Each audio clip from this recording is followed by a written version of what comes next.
Hey guys, what's up? We are at the part of the tutorial where we're going to hopefully start putting together our content. I know this may sound a bit backwards. You may be used to putting your content together after you launch your site and you get some people viewing it and that type of thing, get some subscribers. But I take the opposite view, especially when you are trialing a service like Rainmaker that only gives you 2 weeks. There's no point starting it and then having to write all of your content. You'll spend at least the first week, maybe even the second week of the trial, just writing the content, curating your images or creating them yourselves. It's just such a waste of time. I can't labor this point enough. If you really want to take advantage of your Rainmaker site, you need to have all of your content. I mean, there's going to be some things that you will add shortly after launch that you can quickly add, but you need to have the bulk of your content, the bulk of your written content, and the bulk of your photos ready to go before launch. And you'll see how much easier it is to launch your Rainmaker trial when you do this, but it's just so much better when you've got your content ready to go. And I know that you are probably like me and really impatient and you just want to, click that button and start your Rainmaker trial and see how it goes. And, the content will come to you, the ideas will flow.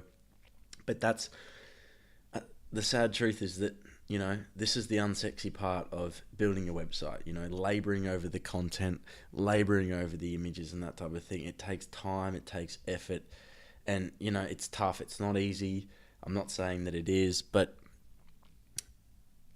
it just works so much better when you do it first. So I'm going to run through the content that I think that you should start with, that you should have ready to go when you launch your site. So we'll start with written content and then I'll move over to images and I'll show you sort of how many images you might need and how you get them, and then what you can do to them to customize them and what you should do with them as soon as you have them on your system and that type of thing. So we'll start with content. And we've already dealt with site structure. So we've done the site title, we've done the tagline and that type of thing. So I'm going to move straight to page content. And in a previous tutorial, we spoke about what pages you want to have on your site. And I listed 4: the home page, my blog, my podcast, and these Rainmaker tutorials. So because those are my 4 pages, I need to write the content for those 4 pages. So for the introductory content that I'm going to place on my homepage, I've gone ahead and I've written that. I've got it in a Word document. I know what I want to say.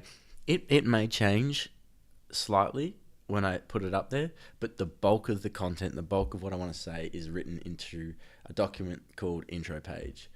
And same with the launch posts. I've written 3 launch posts. They're between 500 and 1500 words. And I really suggest that you write your launch post first so that when you launch your site, you have something there. I mean, you don't necessarily want people to come to your site, see that there's no content there, see that there might be half a blog post or a blog post, and then they just leave. You want to have everything up and ready to go so that from day one you are confident enough that your site is ready to go and people can come and read your content. So I would put together 3 launch posts. I think it's good to have an introductory page, especially if it's people focused, if the site is focused on you and what you're trying to do. But even if it's about a business or a company, you want to have an introductory block of content. And so I'm launching mine on my homepage, have the launch post there. My podcast, I've got an introductory page about the podcast and what it's going to be about, and the types of episodes and that type of thing. So I've got that ready to go, all written. And the Rainmaker tutorial, I have written as well. All of these videos are based on content that I've already written, and I'm just going to copy and paste it. So what you need to do is prepare your content for all the pages you're going to need, and I'm going to need it for those 4 pages. I can't stress this enough. I mean, if you don't take my advice, I mean, I don't, it's not going to affect me in any way, but you'll see when you launch your Rainmaker site, you'll get to the 2 weeks and you'll have this half-baked site up that's kind of got some content here, some content there. You've got to be really structured about it, really professional, and do the hard part first. Because if you can't do the hard part, if you can't put us to one side the cool, like, I'm going to start a site, I'm going to make money. If you can't put that aside and do the hard parts, like building content and creating images and that type of thing, then you won't succeed. You just won't succeed. It's all about building content. So do it first. Do the hard part first and have the fun later, because it will be so much more fun. The next bit of content that you will need to create, hopefully, if you're going to have an email opt-in form, is, and I completely suggest that you have the email content form, because the money's in the list. You need to be able to have a way of collecting the emails addresses of those people who come to your site and of those people who want to follow your site and learn more about it. So your email opt-in form that comes, Rainmaker, when you customize an email opt-in form, will ask you for 3 pieces of content. And what I'm talking about in the form, it'll have, sign up to our newsletter and get, all of our tips, advice, and freebies and that type of thing. And then it'll have enter your name, enter your email address, and hit enter, and they'll be added to your list. So that's what I'm talking about. Rainmaker will ask you to have a title of the form. So mine is stop, download your DRH hiking pack. So an attention grabbing title for your form. And the image that I've got to accompany the form is a stop sign that I've customized. And I think that really grabs the attention of someone looking at the page. I mean, they're going to see a stop sign over to the right on the sidebar. So the title of the form, where you want them to enter their details and commit to following your blog and, being a part of your network, you need to have a capturing title. So write that first. Write the title, and then you'll need to have text before the form. So before the input box that says enter your name, enter your email address, there'll be the opportunity for you to write something. And mine is, before you start out on your treacherous journey through the murky back trails that make up the Dirt Road Hacker Adventure Reserve, you need to download your DRH hiking pack from headquarters. It's full of all the maps and supplies you'll need to successfully navigate your way to absurd awesomeness. So that's kind of like a bit of a pinch blurb that lures a prospective member to my newsletter to kind of, it intrigues them. It makes them want to kind of see what the maps and the supplies are that they may need. So write your content that will persuade someone to want to enter in their details and actually join your newsletter, because they're not going to do it unless, 1, you ask them, and 2, you ask them in a way that persuades them to do it. So that's the second piece of content you'll need. The third piece is the text after the form, which is the text below the form. And this is normally reserved for, I won't use your email address I won't send it to Apple and let them, send it out to their billion customers.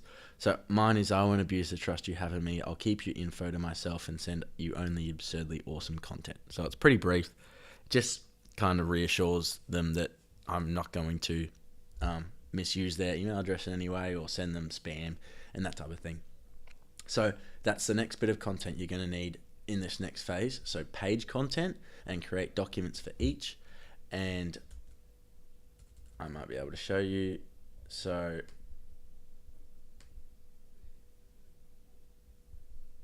I'll go to assets, content. So these are my pages: launch posts, intro page, podcast, RT, which is Rainmaker tutorial intro, hiking pack, which we'll get to, and intro email we'll get to. So this is all of my content in Word document format, so that when I come to launch my site, it is literally just a matter of copy and pasting it from those documents into where it needs to be. So page content, email opt-in form content. The next one you'll need is your email responder. So when the potential user types in their email and agrees to join your newsletter list, you'll want to send them an introductory email that introduces you to your site and who you are and that type of thing. A friendly email. Mine's not too long. Mine's only a page. It's a full page, but it's only a page. And again, make sure you type that out. What do you want your new follower, your new fan, your new friends online to read in the first email that you ever send them. So make sure that you spend a bit of time putting that together. And the second thing that I've got there is the hiking pack that I've promised to send them. So I know that some people just offer that some people's form just says, join my list and I'll send you all my tips or a weekly newsletter or that type of thing. Whereas other people will say, if you join my list, I'll send you this awesome piece of content for free. I'll send you, 100 ways to make $500 online today, absolutely free. So it's an incentive to join the list. They want to get that document. They want to see what the product is. It's a free product. So, it's an incentive to join the list. You can do either way. I think the incentive helps. I would say that it would kind of convert a lot better than just, hey, please sign up to my list and I'll send you some things. I think an incentive helps. So mine's the hiking pack, and mine's less an incentive and more kind of some information that people will want to have if they want to attempt some of the things that I'm attempting through my podcast and through my blog. So it's kind of an incentive. I mean, it's kind of intriguing. They might want to read it, but it's also some things that I actually want them to have. So they'll get the introductory email, which I've got the content for, and then that'll link to the hiking pack, a PDF hiking pack, digital hiking pack, which will be a nicely designed, and I haven't done the design, but I've done the content for it, so it's ready to go. And when I come to do the design, which I'll show you in the later tutorial, hopefully, I'm going to outsource it to a designer on Elance because I don't really have the time and I don't have the design skills to put something together that looks really good as a visually appealing little 3 or 4 page PDF pack. So have a think about it. You'll definitely need at least the intro email if you are having an newsletter and an email list, and think about having a product. I mean, my hiking pack isn't really a product. It's only 3 or 4 pages long. It has a few tips in there that people might not know before, but it's basically really tailored to my podcast and my blog. It's kind of more informational rather than, product-y, salesy. But if you do a product, you might have to write an ebook that could be 30, 40 pages long, and you could get really bogged down. And I know writing 30, 40 page ebooks and that type of thing can get pretty tricky. But yeah, I'll put a link at the bottom of the tutorial to Pat Flynn's. Pat Flynn has a little free guide to writing ebooks. I'll put that in there. I've also got some links to like Pro Blogger, how to write good blogs, blog post, and Copy Blogger. So some free links there that you can have a look at to help you with your writing and that type of thing if you need it. But so email responder, you'll need at least your intro email and potentially an incentive product that they can, download. Okay, blog posts. I should have 3 there because I have 3. So I think you need, as I said, 3 launch blog posts. Mine range between 500 words and 1,500 words. It's not groundbreaking stuff. Get a nice picture for it. Make it easy to read. Again, refer to the resources that I mentioned below the tutorial for that. Going back, if you don't think you need an email responder, have a read of the link that I'll put at the bottom of the tutorial. It's a ProBlogger article about why email lists should be a priority, especially in 2015. So if you don't think you're going to have an email list, just have a read of that. If you do, you may not need to worry about it. It's a good article, so read it anyway. But yeah, have a look at that. So that's blog posts. Write, 2 or 3 launch blog posts. Aim for 3 so that they're ready to go, that you can just copy and paste. Okay, footer. You may want to have content in your footer, and I do. So my site its footer will be divided into 3 segments. On the left-hand side, in the middle, and on the right-hand side along the footer, about maybe 3 inches high, and there's going to be 3 sections of content there. So in the first section, it'll be a little about blurb. In the second section, it'll be want to make a site like this, and it'll link to these tutorials. And in the third one, it's like a connections, like come and hang out. Here's my Facebook, here's my Twitter, and that type of thing. The footer content's pretty optional. If you just want to have the standard copyright symbol and the name of the site, then go ahead. But I think it looks a bit more professional if you do have some content, some nice content stuck down there in the footer. So have a think about that. So that's the content. Please, please, please write your content before you commence your Rainmaker trial. If you do anything, if you listen to anything else in these whole tutorials, please do that, because otherwise the trial will be such a waste. You'll spend that anyway. I've spoken too much about it. If you're going to do anything, just do that. I'll move on to photos now before I explode.